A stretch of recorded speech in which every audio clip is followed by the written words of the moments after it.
How to easily add reminder bot on Slack. So to start, we'll have to open our Slack account. To do that, you can either open your account through your browser or by simply opening Slack application. Once you're on your account, what you need to do is to simply select the channel where you want to add a reminder. So as an example, I'm gonna select this one.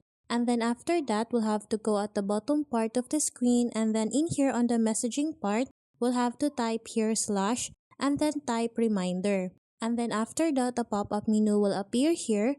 All we need to do is to tap on this one. And then after that, we'll have to type here our reminder. So as an example, I'm just gonna type here, send emails for meeting tomorrow at 8 a.m. Once I'm done, I'll just have to tap on this arrow icon to send my reminder. And as you can see here, I now have a reminder. So that's how easy we can add reminder bot on Slack.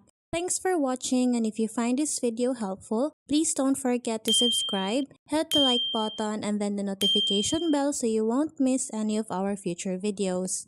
See you on the next one!